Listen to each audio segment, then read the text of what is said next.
Hello everyone, Tina here. I hope your day is going lovely. Thank you so much for joining me. Well, I'm back with another project using a brand new stamp set at Spellbinders from the Be Merry collection, part of the Christmas in July. We're going to continue on with the theme and also coordinate with the colors.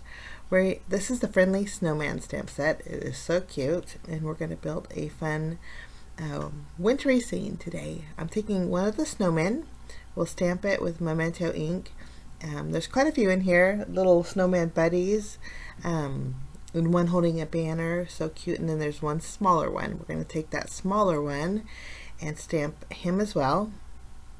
And then there's some little stars. We're going to stamp the star that has the polka dot. It's the largest one in the stamp set.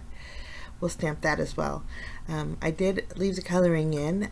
I'll play some music while I color, but I'm just using Copic markers, and the colors that I used I'm going to list it over my blog, guys. So if you want to know the colors, sometimes it's easier just to put it over on my blog. So if you're interested, they'll be listed there. But I'll catch you back as soon as I'm finished coloring.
Okay, coloring is all done, and they are so cute.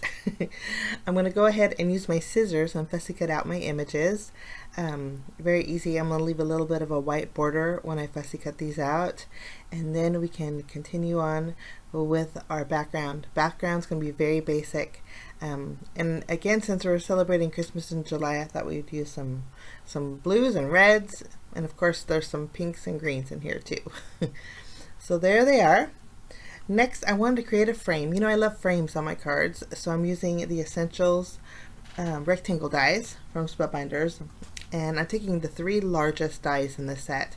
The 2 largest will create just a plain rectangle, but the middle one has dotted detail, so it just adds a nice little interest to frames. Love this set. Haven't used it in a while, thought it put to good use. Once my frame is die cut, I took that largest die and die cut out a piece of gray cardstock. This way I can map my frame on it, and I'm just going to use my tape runner to adhere it. This way I'll have some gray, very subtle gray polka dots on that white frame when you layer them together. Now I have a piece of cranberry color essential cardstock. I'm going to go ahead and adhere that to the front of my card. If you want to make a red card base and adhere a piece of white cardstock, you could do that. Sometimes it's nice just to add a panel to the top of your white card base. So that's what I'm doing. We're going to adhere our frame, and you can see it leaves a little bit of a white border. Actually, it's not white, it's red. It's so used to saying a little bit of a white border. We're having a red border today. Now this is a 2.5 inch wide strip of Glacier cardstock. This is going to be our snowy background, and sometimes when you add white to a pale blue cardstock, it kind of gets a little drowned out. So I'm bringing in a little extra color using Tumble Glass Distress Oxide ink, and I'm just kind of trailing up at a diagonal. That's mainly where our snowmen are going to be, on that left side. I just used my scissors to trim down a handmade snowbank, and we're going to stamp our sentiment on that snowbank. The one I chose says, "Friendship makes even the coolest days warmer," which is so sweet. I'm going to go ahead and stamp it with my VersaFine Onyx Black ink. Stamp that right in the middle. And then we are going to pop up our snowbank with some foam tape, and that's going to go on the very bottom.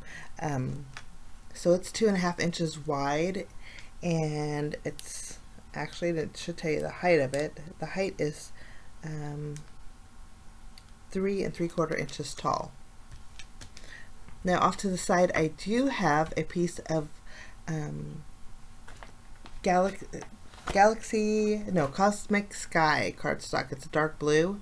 We're going to mat this panel on that too, so it's going to be slightly bigger. Go ahead and add my snowman. My tallest snowman is 2 heights taller than the smaller snowman. The smaller snowman is actually glued directly on my snowbank, but the larger snowman's popped up. So we have 2 different heights. Gives it a little bit of depth. I'm going to add my little star. This is the one with the polka dots. I did pop that up as well, and then I want to take actually 2 of the stars that are just plain. These ones don't have polka dots on them, but I'm going to stamp a trio up in this right corner. We'll stamp that one and grab our itty bitty one, and then we'll color these in. I'm just going to use my Y23 marker, YR23, to color in these guys. Coloring really is not that big of a deal with the stars, only because we're going to add glitter to them. So we're going to cover it up basically. Okay, we're going to grab that Cosmic Sky, slightly larger panel. I'm going to go ahead and add some tape behind my snowbank here. Add it, and I already added fun foam behind this panel, so it's popped up. This is going to go right in the center of the frame. Since everything is flat on the frame, we need something that stands out. And again, I like dimension, so I like popping things up. Okay, once we have this done, we're going to add our gold glitter to our stars. And then, of course, we are going to need some snow. I like using Nuvo Simply White crystal drops for snowdrops. They stay dimensional, and then they also keep their color. They keep pretty much bright white. And after we have our little snowdrops added, I'm using different sizes too for our background. That completes my card for today, using the Friendly Snowman stamp set from the Be Merry collection over at Spellbinders. Such a fun collection. There's more to it, guys. There's dancing elves, which are so cute. Gotta check those out. I'm tapping them because my Nuvo drops are pointed, and when you tap them, they turn more into balls. Have a great day, guys. Thank you so much for joining me. We will see you again real soon. Bye-bye.